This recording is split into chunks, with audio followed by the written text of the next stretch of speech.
네, 오늘 함께 볼 말씀은 사도행전 16장 22절부터 26절 말씀입니다.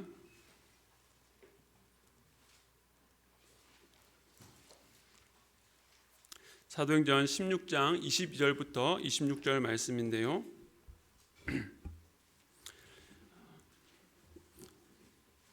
우리 한 목소리로 같이 읽도록 하겠습니다. 시작. 무리가 일제 일어나 고발하니 상관들이 옷을 찢어 많이 친 후에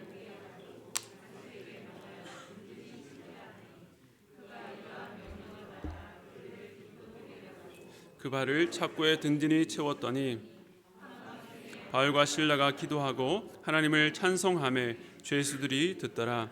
이에 갑자기 큰 지진이 나서 옥토가 움직이고 문이 곧 다 열리며 모든 사람의 매인 것이 다 벗어진지라. 아멘. 지난주 포도원 품꾼 비유를 통해서 교회는 은혜와 긍휼이 베풀어지는 곳이어야 된다라는 말씀을 함께 나누었습니다. 교회로 부름받은 우리는 오후 5시에 자격 없는 자를 불러 감당할 수 없는 은혜를 먼저 받은 자이니 서로를 향해서도 그러한 은혜와 그 사랑을 흘려보내야 되는 것입니다. 이 말씀을 들은 분이 있다면 지난 한 주 여러분의 삶이 어떠셨는지 한번 돌아보시기 바랍니다. 여러분의 배우자에게, 여러분의 자녀들에게, 또 직장이나 사회에서 만나는 분들에게 그 은혜와 사랑을 흘려보내셨죠? 네.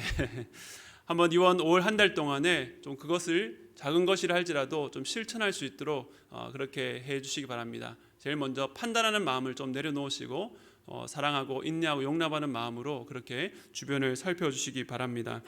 오늘도 지난주에 이어서 교회는 어떤 곳입니까? 두 번째 말씀을 함께 나누길 원합니다. 오늘은 답을 먼저 드리고 말씀을 나누겠습니다.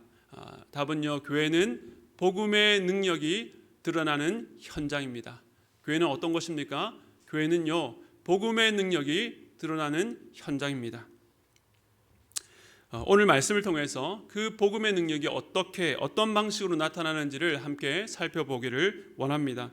오늘 본문인 사도행전 16장에서는 사도 바울이 1차 전도 여행에 큰 동역자였던 바나바와 전도 여행이 끝나고 나서 크게 싸우게 됩니다. 그래서 2차 전도 여행은 바나바가 아니라 실라라는 인물과 함께 떠나게 되는데요.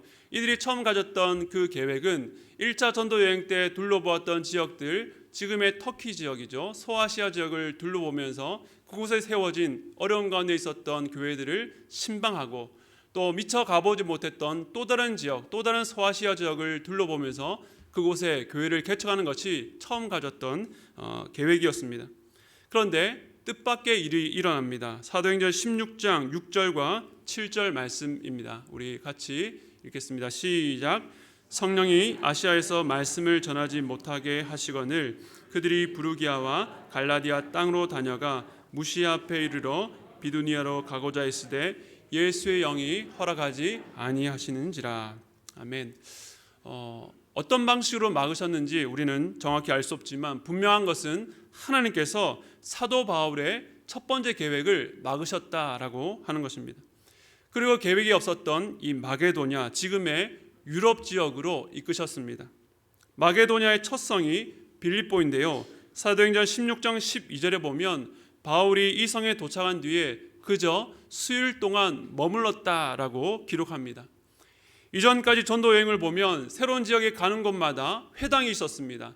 물론 그 회당에는 많은 유대인들도 있었기 때문에 극심한 박해도 동시에 있었지만 적어도 회당이라고 하는 공간은 복음 전도, 말씀을 전할 수 있는 접촉점이 되는 그런 통로였다는 것입니다.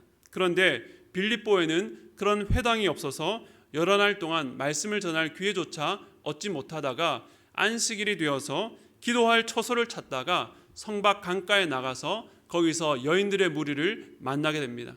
그들에게 복음을 전했고 그 여인들 중에 루디아라고 하는 여인이 마음을 열고 복음을 믿게 되고 그 집안 전부가 세례를 받는 일이 일어납니다. 드디어 빌립보에서 복음의 첫 열매가 열렸고 이제 앞으로의 사역을 더욱더 기대하게 됩니다. 그런데 이때에 또다시 뜻밖의 일이 일어나면서 일이 꼬이게 되는데요. 이제 본격적으로 사역을 하려고 하는데 귀신 들린 여종 하나가 계속 이 바울 일행을 따라오면서 성가시게 소리 지르면서 방해를 한 것입니다. 바울이 그 여종을 사로잡고 있었던 그 귀신을 내쫓았습니다. 그런데 이 여종을 통해서 이용해서 점을 치고 돈을 받았던 많은 주인들이 있었습니다. 이제 이 여종에게 신기가 사라지고 나자 점을 칠 수 없게 되었지 않습니까?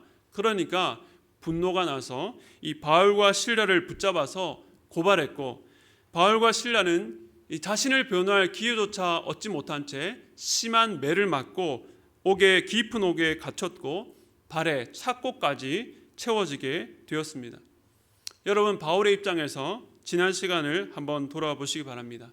지금 여기 마게도냐, 첫 성 빌립보, 바울이 처음 계획해서 온 곳이었습니까? 아닙니다. 바울은 소아시아로 가고 싶었습니다. 그런데 성령께서 소아시아로 가지 못하도록 막으시고 마게도냐로 길을 여셨습니다. 분명히 하나님의 인도하심에 따라서 순종하며 왔는데 막상 와보니 이들 일행을 기다린 것은 무엇입니까? 회당조차 없어서 복음을 전할 수 있는 기회가 없었고, 그래서 며칠 동안 머물러야 됐었고, 또 이제 막 복음을 전하려고 하는데 여종 하나를 고쳐준 것이 빌미가 되어서 매를 맞고 깊은 옥에 갇히게 된 것입니다. 이제는 복음을 전할 수 있는 기회조차 완전히 차단된 것입니다. 왜 하나님께서 나를 여기로 인도하셨을까? 내가 여기서 무엇을 하고 있나? 하나님께서 이렇게 될 일들을 분명히 다 아셨을 텐데 왜 나를 이곳에 보냈단 말인가? 저 같으면 지금 이 상황이 굉장히 답답하고 하나님 향해서 원망했을 것 같습니다. 내가 원해서 온 것이 아니라 분명히 하나님께서 인도하심에 따라서 차근차근 오게 되는데 길이 열리지 않고 오히려 막히고 사람들을 만날 수 없는 깊은 옥에 갇히게 되니 말입니다. 그런데 바울과 실라가 여기 갇힌 곳에서 정말로 우리가 이해할 수 없는 행동을 합니다. 25절을 한번 볼까요? 시작. 한밤중에 바울과 실라가 기도하고 하나님을 찬송하며 죄수들이 듣더라. 이 말씀의 첫 구절에 한밤중에라고 말하고 있습니다. 물론 시간적으로 한밤중이었을 것입니다. 그러나 이 사도 바울과 실라가 처해 있는 이 상황이 상징적으로 매우 어둡고 막막한 한밤과 같은 때였습니다. 그런데 그 가운데 이들이 놀랍게도 하나님께 기도하고 찬송했습니다. 여러분, 이것이 이해가 되십니까? 어떻게 이럴 수 있을까요? 이들은 과연 어떤 마음으로 기도하고 찬송했을까요? 분명한 것은 그들의 반응이 지금 하나님을 향해 있다라고 하는 것입니다. 기도와 찬송은 누군가에게 하거나 어떤 사람에게 보이기 위해서 하는 행동이 아니죠. 오직 하나님을 향한 것입니다. 우리가 왜 지금 여기 감옥까지 오게 되었는지, 어떤 목적이 있는지 우리는 알 수 없습니다. 그러나 분명한 것은요, 하나님께서 우리를 이곳 마게도냐, 빌립보, 감옥으로 인도하셨다는 사실입니다. 그러니 하나님께는 이유가 있다는 것을 믿습니다. 그렇게 기도가 시작되지 않았을까요? 그리고 이제는 그 기도는 찬양으로 이어집니다. 처음에는 답답한 마음으로 기도했을지 모르지만 하나님 향한 간절한 기도가 그들 마음속에 찬양이 터져나오게 했습니다. 도저히 하나님을 찬양할 수 없는 상황과 형편임에도 불구하고 그들은 입을 열어서 기도하고 입을 열어서 찬양했습니다. 조금 추운 듯 하니까 에어컨을 좀 조절해 주시기 바랍니다. 네, 이곳이 깊은 감옥처럼 스산해지고 있습니다. 이 두 사람의 행동은 이 복음이 갖고 있는 능력이 아니고는 도저히 설명할 수 없습니다. 우리 주변에도 이 복음의 능력을 체험하고 있는 분들이 참 많습니다. 그렇게 어렵고 힘들면 신앙에 충분히 흔들리고 주님께도 등을 돌릴 만도 한데 여전히 주님을 바라보고 주님을 향해 있는 참으로 믿음의 귀한 성도님들이 우리 주변에 얼마나 많습니까?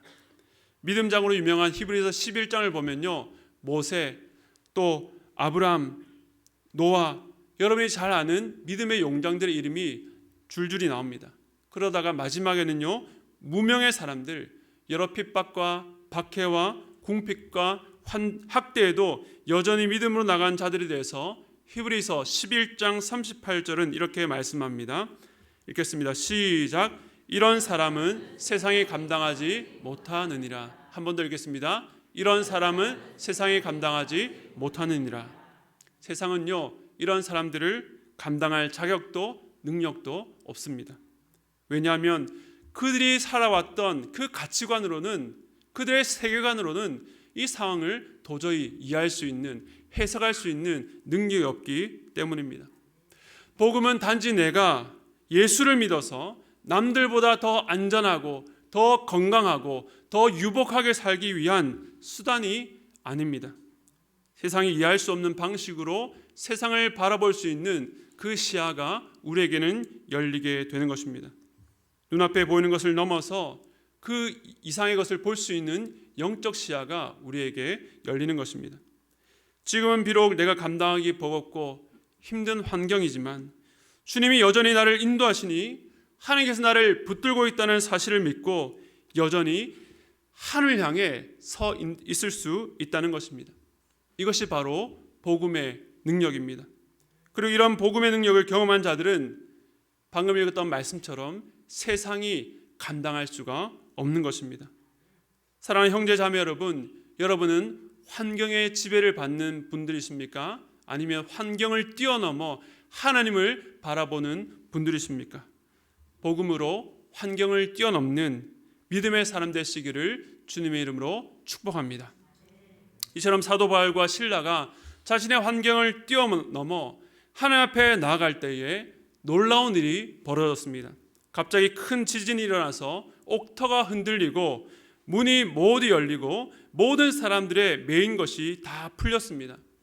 우리가 잘 아는 것처럼 이 사건을 계기로 빌립보 감옥을 지키던 간수가 복음을 받아들이고 그 가정 모두가 세를 받고 구원을 받습니다. 주 예수를 믿으라, 그리하면 너와 내 가정이, 내 집이 구원을 받으리라 라고 하는 유명한 구절이 바로 이 사건을 통해서 등장하는 것입니다. 그런데 이 기도와 찬양을 했는데 터가 흔들리고 매인 것이 다 풀렸다는 것은 인과관계로 설명되지 않는 그저 기적이라고 말할 수밖에 없는 현상입니다. 기적이 무엇입니까? 일반적이고 상식적인 자연 법칙을 초월해서 일어나는 사건을 우리는 기적이라고 합니다. 성경에는 이처럼 놀라운 기적들이 참 많죠. 애굽에 내린 열재앙, 홍해를 가르시고 백성들을 건너게 하시는 분, 그리고 요단강을 건너고 또 하늘에서 만나를 내리시고 크고 견고한 성을 돌았더니 그 성이 무너지고 전쟁 중에 하늘의 해와 달이 멈추기도 합니다. 신약시대 예수님께서는 눈먼 자와 귀머거리, 안전뱅이, 중풍병자, 수많은 병자들을 고치시고 심지어는 죽은 자들까지 살려내셨습니다. 폭풍을 잠잠케 하시고 오병이어로 수천 명을 먹이십니다. 우리가 성경에서 이런 기적들을 대할 때에 그 안에 두 가지 중요한 의미가 있다는 것을 우리는 기억해야 합니다. 첫 번째는요, 역사, 사실로서의 의미입니다. 역사, 사실로서의 의미. 그러니까 성경에 기록된 이 기록이 어떤 비유나 문학적 기법이 아니라 실제 역사 속에서 일어난 사건이라는 사실성이 중요합니다. 하나님은 기적을 통해서 하나님께서 이 자연 법칙을 만드셨을 뿐만 아니라 그것 위에 그것을 통치하시고 운행하시고 다스리는 주인 되신다는 것을 말씀하고 있는 것입니다. 그리고 하나님은 그런 능력으로 자기 백성들의 필요를 이 세상으로는 설명할 수 없는 놀라운 방식으로 채우실 수 있는 분이라는 것을 우리에게 알려주고 있습니다. 그 하나님께서 오늘도 우리의 삶 가운데에 하나님께서 원하시기만 하면 그러한 일들을, 기적들을 일으키실 수 있는 분이라는 것을 믿으시기 바랍니다. 그런데 기적에는요, 우리가 꼭 알아야 될 이 두 번째 의미도 있습니다. 그것은 구속사적 의미라고 제가 이름을 붙여보았습니다. 여기서 구속사란 하나님께서 죄로 가득한 이 세상 가운데에 당신의 백성들을 구원하시고 이끄시고 인도하시는 그 큰 그림을 말씀하는 것입니다. 하나님은 그 역사를 이끌어가기 위해서 여러 기적들, 성경에 나와 있는 여러 기적들을 일으키십니다. 즉 그 기적은 신비한 능력을 드러내고 일회성으로 소모되고 마는 것이 아니라 이 사건을 통해서 하나님의 일하심, 하나님의 구원이 얼마나 놀라운 지혜와 또 놀라운 능력과 놀라운 사랑을 갖고 있는지를 우리에게 드러내주는 그런 역할을 하는 도구가 되는 것입니다. 비유로 표현하자면 기적의 첫 번째 의미가 뭐라고 했습니까? 역사와 사실로서의 의미, 이것을 구술이라고 한다면 두 번째 의미, 구속사적 의미를 꿰는 것이라고 할 수 있겠습니다. 여러분, 구술이 서말이라도 꿰어야 보배인 것처럼 이 성경에 기록된 여러 가지 기적들, 이 사실들을 잘 꿰어야 우리에게 굉장히 영적으로 유익하다라고 하는 것입니다. 그러면 이 두 가지 의미를 우리는 균형 있게 보는 것이 중요합니다. 그 균형을 잃고 어느 한쪽으로 치우치게 되면요, 성경에 대해서, 신앙에 대해서, 하나님에 대해서 문제가 발생합니다. 사실로서의 의미만 너무나 지나치게 강조하면요, 기적을 오늘에도 반드시 반복되어 재현되어야 될 일로 받아들입니다. 기도했는데 성경에 기록된 것처럼 병이 고쳐지지 않으면 우리의 기도나 우리의 믿음에 굉장한 문제가 있다라고 판단해 버립니다. 치유나 이적 집회, 소위 잘못된 성령 집회를 인도하는 사람들은 이러한 사람들의 심리를 이용해서 기적을 경험해야 참된 신앙이요, 그렇지 않으면 이류 신앙인 것처럼 신앙의 단계가 낮은 사람처럼 그렇게 비하합니다. 또 다른 극단은요, 두 번째 의미만 강조하는 것입니다. 구속사적 의미만 강조하면서 이 역사적 사실은 그렇게 중요하지 않다라고 말합니다. 17세기, 18세기에 들어서 인간의 이성이 매우 높은 지위를 차지하면서 사람들은 성경을 우리가 이해할 수 있는 그 틀 안에 가두려고 했습니다. 성경에 있는 기적이 믿기지가 않으니까 그것이 실제 일어난 일이든 아니든 그것은 중요하지 않은 것 아닌가, 중요한 것은 거기서 얻는 교훈이 중요한 것이 아닌가라고 설득하려고 한 것입니다. 그러나 그렇지가 않습니다. 성경의 기록들이 사실에 기반해 있지 않다면 진리일 수가 없기 때문에 그렇습니다. 고린도전서 15장 14절 말씀 함께 읽겠습니다. 시작. 그리스도께서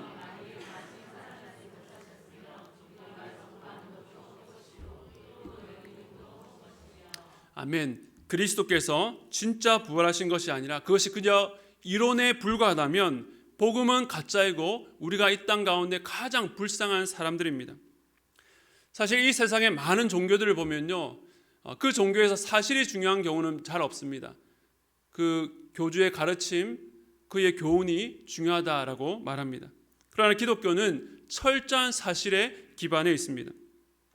기독교는 머릿속 이론으로만 존재하는 것이 아니라 성경에 기록된 대로 실제 그 일이 일어났고 지금도 그것이 우리의 삶 속에서 직접적으로 체험되며 종말에 완성될 것을 소망하고 바라보기 때문에 사실이 중요한 것입니다. 다시 오늘 본문으로 돌아와서 바울과 실라가 기도하고 찬양할 때에 옥문이 열리고 메인 것이 풀어졌다라고 했습니다. 이것이 실제 일어난 일일까요? 아니면 그것을 문학적으로 표현한 것일까요? 실제로 일어난 일입니다. 그런데 그렇다고 해서 이 기적이 오늘도 동일하게 반복되어 재현될 필요는 없습니다. 지금 이 시간에도 세계에는 믿음 때문에 억울하게 감옥에 갇힌 자들이 많습니다. 그러나 그분들이 기도하고 찬양한다고 해서 자동적으로 모든 감옥에서 풀려되는 것은 아닙니다. 그러므로 과거 바울이 경험한 그 실제 사건이 오늘 우리에게 주는 구속사적 의미가 무엇인지를 이해할 필요가 있다라고 하는 것입니다. 제가 오늘 주목하고 싶은 것은요, 이 독특한 현상이 일어난 장소입니다. 이 일이 어디에서 일어났습니까? 감옥에서 일어났습니다. 어쩌면 하나님께서 이것을 보여주시기 위해서 바울과 실라가 억울한 일을 당해서 여기 감옥에 갇혀 있는지도 모르겠습니다. 25절에 보면 바울과 실라가 찬송할 때에 다른 감옥에 있었던 죄수들이 그것을 듣고 있었다라고 말씀합니다. 그날 그 장소에는 많은 죄수들이 있었습니다. 바울과 실라처럼 죄가 없음에도 불구하고 억울하게 들어온 사람들도 있을 것이고, 그러나 대부분은 죄가 있어서 들어왔고 어떤 경우에는 아주 악질적인 죄인들도 있었을 것입니다. 세상에서 소망이 없고 소망이 없다라고 낙인 찍힌 자들, 머리를 들고 살 수 없는 죄인들, 그래서 그들은 감옥에 갇혀 있고 손과 발이 메어서 움직일 수 없는 상태에 있었습니다. 그런데 그 어두운 곳, 그 죄가 가득한 곳에 하나님을 향한 기도와 하나님을 향한 찬양 소리가 울려 퍼지자 26절의 사건이 일어납니다. 우리 26절 다시 한번 읽겠습니다. 시작. 이에 갑자기 모든 사람의 매인 것이 다 벗어진지라. 아멘. 주목할 것은요, 옥토가 흘린 뒤에 기도와 찬양했던 바울과 실라만 풀린 것이 아니라 모든 죄수의 매인 것이 다 풀려나고 문이 열렸다라고 말씀합니다. 이 기적을 통해서 하나님께서 우리에게 말씀하시고자 하는 것은 무엇일까요? 저는 이 말씀을 묵상하면서 이 장면이야말로 복음의 능력이 무엇인가를 우리에게 선명하게 보여주는 그림이라고 생각했습니다. 여기서 말하는 복음의 능력이 무엇입니까? 가장 어둡고 낮은 곳, 소망은커녕 절망으로 가득한 곳이라 할지라도 복음의 능력이 임한다는 것입니다. 하나님의 능력이 임하지 못할 곳은 없습니다. 하나님의 능력이 임하지 못할 누추한 곳도 가망 없는 자리도 없습니다. 어느 곳이든 하나님께서 임하실 수 있습니다. 그리고 그 임한 자리에서 일어난 특별한 현상, 그것은 복음이 닿는 곳마다 마땅히 일어날 일이 무엇인가를 우리에게 선명한 그림처럼 보여주고 있는 것입니다. 또한 그 복음을 위임받은 교회 안에서 일어나야 될 일이 무엇인가, 교회가 어떤 곳이어야 되는지를 우리에게 말씀하고 있는 것입니다. 그것이 무엇입니까? 닫힌 것이 열리고 매인 것이 풀리는 역사입니다. 바울과 실라에게만 일어난 사건이 아니라 그날 그 장소에 있었던 모든 죄수에게 일어난 일입니다. 그들은 한밤중에 자다가 깼을지 모릅니다. 그 기도와 찬양 소리를 듣고 이게 무슨 소리인가 의아해했을 것입니다. 지금껏 감옥에서 한 번도 들어보지 못한 소리였을 것입니다. 그런데 그 소리를 듣자 갑자기 터가 흔들리고 문이 열리고 자기를 얽어맸던 그 모든 것들이 풀려졌습니다. 복음은요, 모든 매인자의 묶인 것을 풀어주는 능력이 있습니다. 여러분 이것을 믿으십니까? 여러분 이것을 믿으셔야 합니다. 5월은 이 가정의 달이라 푸르른 녹음만큼 참 아름다운 달입니다. 하지만 가정의 달이 올 때마다 오히려 마음이 더 괴로운 분들도 우리 주변에 참 많습니다. 여러 어려움 끝에 헤어지는 아픔을 겪고 사랑하는 가족을 먼저 보낸 분들, 그리고 가정 안에서 주고받은 상처들로 그 고통이 여전히 진행 중인 분들도 있을 것입니다. 육체적으로, 정신적으로 어려운 일을 겪는 그 가족으로 인해서 온 가족이 함께 숨죽이고 그 고통의 시간을 겨우겨우 인내하며 지나가는 분들도 있을 것입니다. 가정에서뿐만 아니라 직장과 학교와 사회에서 일어나는 여러 가지 일들, 또 어두운 사회 전망들은 우리를 꽁꽁 묶어두는 것 같습니다. 무엇보다 이런 힘겨운 시간 속에서 우리의 생각과 마음이 마치 감옥에 갇히고 발이 착고에 묶인 것처럼 옴짝달싹 할 수 없게끔 매여 있습니다. 소망을 가질 수도 꿈꿀 수도 없습니다. 우리 인생의 과거에 일어났던 일들, 그 상처가 현재도 계속되는 가슴 아픈 상처로 되어서 그것은 바뀔 수 없는 현실입니다.